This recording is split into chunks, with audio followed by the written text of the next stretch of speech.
Well, the next place you'll see, and if you look at all the surveys, is Kenwood. So this is a place where Kenwood has been. So, no, it's on hold. Right. So this is how you'll know that what I'm saying is correct. So this is a damp meter. They're really good, these ones. They will. They're using radio waves to determine density. Right. If you look at the normal wall and see what that reading is, so this is saying 30%, and then the wall with water in is saying 90%. You know that's because it's water that's causing the density. And what is get the further down you go, the more water, because gravity is drawing it down. Okay. And it's also cold at the bottom. But anyway, what you want to do is you want to sort of measure, put the data logger, the meter, it's called doctor meter, and then once a week just measure it, note it, and then over the month, it will take about 9 months to dry your wall out. All right. So you'll know that it's working. Okay. By measuring it. You can actually see the mould growing specifically above the air bricks. So the air bricks are causing the heat loss, and you're getting mould there. So mould grows where relative humidity goes above 85% for a long period of time. Relative humidity is a measure of how much moisture can be held in air. So the warmer it is, the more vapor you can hold in air. In the summertime, you can get lots of vapor. Yeah. And then at night in the summertime, the temperature can go right down, and you get dew on the ground. Yeah. After a really hot summer's day, you get dew forming on the ground outside. That's because the air is laden with moisture from the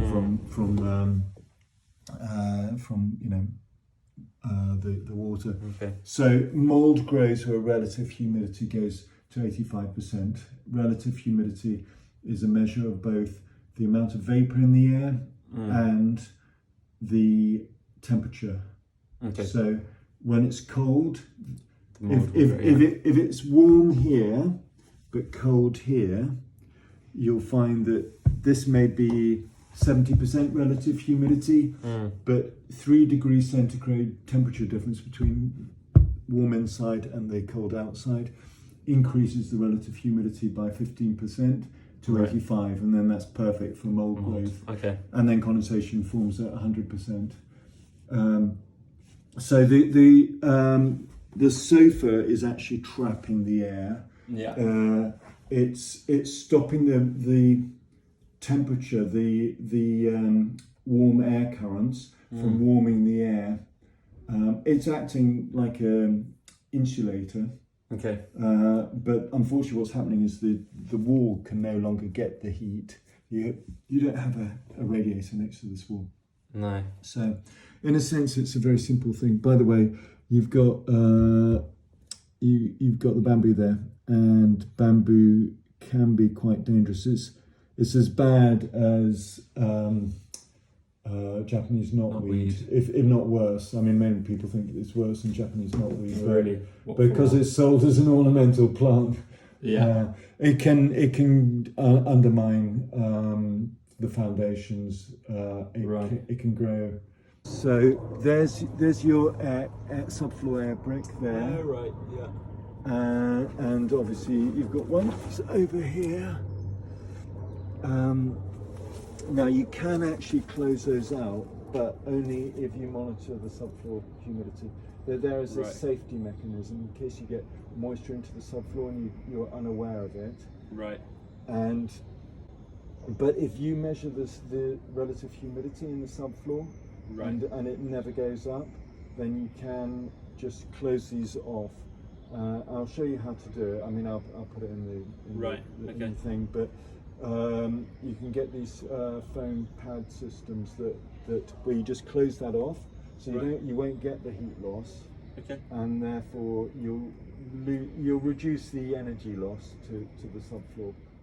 Here are some thermal images showing the heat loss. The purple blue is about 5 degrees centigrade cooler than the red or orange. You can see it where the air bricks are and in the corner. So on the outside you've got this painted brickwork, and calcium sulfate is blistering through here. Calcium sulfate is in cement, and what happens is a little bit of rain gets in there and it dissolves the calcium sulfate from the mortar often, and then it blisters in behind the paint and it causes micro cracking, and then that increases the amount of absorption, and it just self-perpetuates and gets worse, and it tends to be towards the bottom of the wall, but it's not always. So you just have to basically brush that back, wire brush that back. You also get it behind here, so these things can cause problems. So this is into the corner, and you're getting heat loss from the metal, so obviously you need this because it's the gas, but also it's been presumably it's fixed to the wall, and then the paint work came in afterwards, and what's happening is you're getting this is more exposed here than here, and this is getting quite damp in there, but it's not causing penetrating damp, it's not going the whole way through. It's causing the brickwork to become colder, and you notice how it is particularly cold at the base of the wall, and that's because you've got the metal loses heat rapidly, draws heat out of it, plus you've got some dampness on the outer skin of wall. A damp brick is a poor insulator and draws heat out of it. So it's the combination, all of those factors.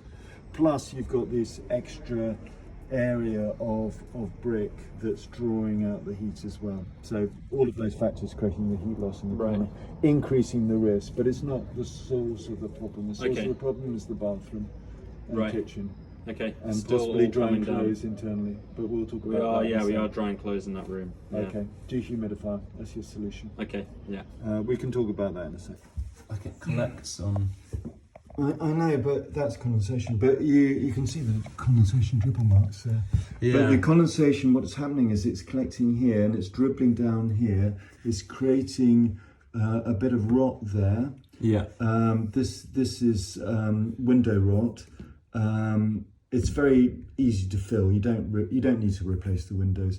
Ironically, the ventilation that you're getting here is beneficial in terms of reducing its ventilation. It's reducing the dew point, the local dew point, but it's also reducing the temperature. So you get the twin effects that I'll explain in the video a bit more. Because we are going to go ahead and put double glazing in here. Well, if you're going to do it for all the right reasons. But you'll find that you're more vulnerable to condensation once you put in the double glazing, because you're reducing the ventilation. And this condensation here, ironically, is working as a dehumidifier, because it's taking water out of the air. So once you put in the double glazing, the next sacrificial surface is going to be the cold wall. So this is the first sacrificial surface. So you're more vulnerable to rising damp-like symptoms, i.e. condensation, if you change to double glazing. But the solution is every property should have a dehumidifier. A good dehumidifier, 20 litres per day capacity. I'll give you directions on which ones to get, particularly if you're drying clothes internally. I mean, we all, in London, everyone does it. But you want to be bringing your dew points down. I'm going to show you how to do that, but bringing it down to as close to the temperature outside as possible. The reason why is that the colder surfaces are going to get close to the outside temperature. So the outside temperature at the moment is about 5 degrees centigrade. And this surface, I'm going to guess, is about 7 degrees centigrade. So, but it could go, some places will go down, particularly if you leave a place empty, you should leave a dehumidifier running and draining into the sink or bath. But yeah, so I'll explain more when we look at the dew points on the data loggers. Because we are going to replace them mainly because of this condensation that we're getting on them, and but you're going to move that onto the wall if you're not careful. But anyway, if you do what I recommend, you'll have no problems. But- Partly for safety and for noise as well, double glazing. Well, you're not getting very much noise here. I mean, Not much noise, but it'll just be a bit quieter. But okay. Well, there are lots of good reasons for having double glazing, Yeah. but keeping your costs down is not necessarily one of them.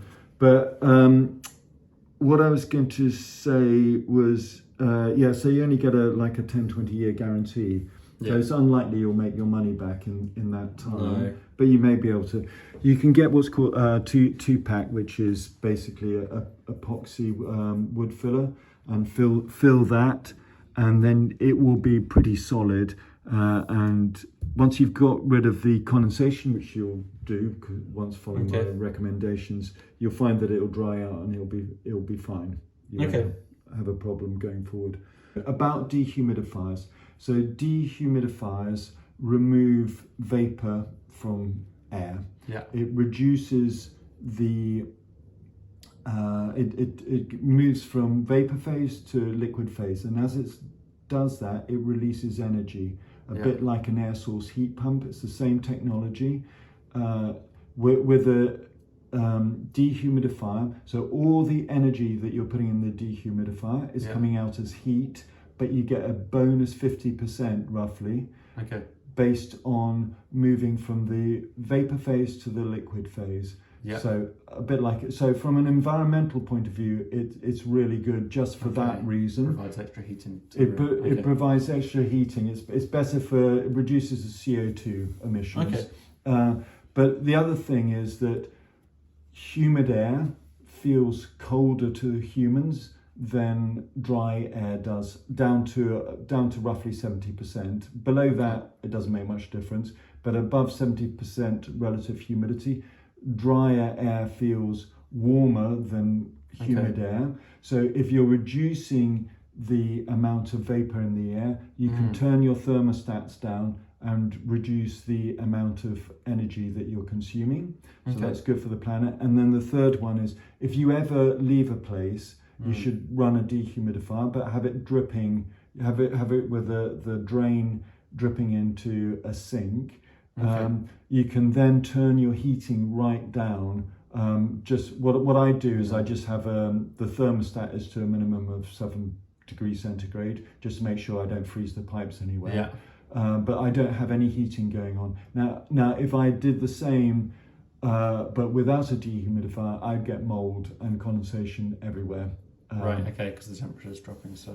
Because the temperature is dropping below the dew point. Typically what people do is they will run a shower, get dressed, close the door, all the windows are nicely sealed up, and they're just going to, it's like sealing up a bag of humid air, and then turning the heat off, and you get condensation and mould forming. So if you ever go away well, I run a dehumidifier 24/7, and I take out of the air roughly 6 litres per day for 2 people. But we do run, and we do dry our clothes internally. Okay, yeah. But as I say, it reduces the energy consumption, it reduces the CO2 emissions, and you'll probably find, I found that last year, because of Putin, I didn't use the central heating at all. I just ran dehumidifiers. I ran 3, and I just found that I was quite comfortable without central heating at all. Wow, okay. But and then it sort of takes away the need for a double glazing. But that's a separate discussion. There are many reasons why you'd want to have double glazing, but dehumidifier will get you half the way. Okay. So worth thinking about. Yeah. Looking at the temperature of the thermostat, it's showing me 21 degrees centigrade. If I then go to the cold mouldy wall here, it's showing me that it's 15 point something, 15.0, getting down to 13.4 down there. So there's a 8 degrees centigrade difference between these 2 points. Right. I think that you're always going to have vulnerability there. I mean, follow all my directions and it will help you. But I would also consider putting in insulation. against that back wall. Yeah, I would do that. I'd use either wood fibre, which you can get the floor wood fibre from any DIY store, or get. I'll show you. I've got an example.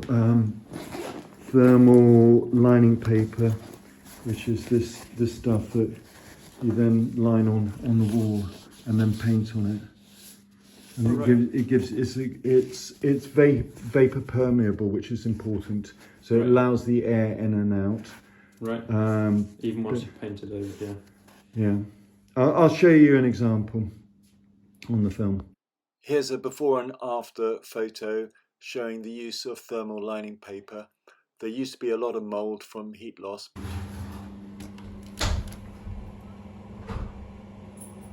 Backflow shutter, which you don't really need. There you go. Explain why you're not getting much flow. So by pushing the backflow shutter out of the way, we're getting 17, 18 meters a second. Wow, that's brilliant. 19. And I've extended the fan to half an hour. So Okay. probably solved your problem just doing that. Perfect. What you want to do is you want to keep the extractor fan running for half an hour. So at the moment it lasts for a few minutes. I'll extend it to half an hour. Okay. And I'll see if I can improve the performance. Because it's going through the chimney breast, you need it to go for much longer than a normal fan, because there's a long way for it to go out, and it's vulnerable to coming back in again. So the other thing you need to do is close the door. So vapour moves through diffusion like smoke. If somebody was smoking in the bathroom and you had the door open, you'd soon smell it elsewhere in the flat, whereas if you've got the door closed with the fan going, you probably wouldn't smell it. And so just think of it like that. Okay. It's surprising to have high damp readings in the bathroom. You've got... I don't know, and this was flaking off, so I don't know whether someone's painted over and it's covering something. Possibly, But there doesn't seem to be You've any also actual... you've got dampness there, but you know, in a bathroom you're always going to expect to get some degree of dampness. Is that what the... goes with the territory? Is that what the cracking feeling? There's always vulnerability around the cistern above the toilet because it gets a lot of heat loss, because the water comes in at 8 degrees centigrade in winter, which is normally below the dew point, and you end up getting condensation. Here's an area of vulnerability because you've got low temperature from the subfloor, so you tend to have this area here which is vulnerable to heat loss and therefore condensation. But talking about the mould here, you've got there's mould is omnipresent in the world everywhere up to the level that aeroplanes fly at, so very high. Everyone's at risk, including the royal family. But once you've got mould growing, then you're going to get higher concentrations of the spores, and so therefore you're going to increase the likelihood. So you want to get rid of it as soon as you see it. Right, okay. But the other thing you should know is that a lot of people are concerned about the allergies you get with mould. It's not actually the mould that's causing the allergies, unless you have a very, very unusual condition, such as allergy to penicillin. Yeah, well, but it's the dust mites you get. And you don't have carpets here, so you're less likely to get dust mites, but you might get them into fabric, in the bedclothes. So you want to, if you have got high humidity for any length of time, you want to be turning the bedclothes daily, like pillows and duvets, So and then the and drawing down the duvet as well. And then turning the bed itself, as in the mattress, weekly, if you can. It's a hassle, but just if you've got high concentrations and if you're vulnerable to dust mite allergies. I do have quite a bad dust allergy, I think. Oh, well, there you go. Yeah, and I've noticed it sometimes here.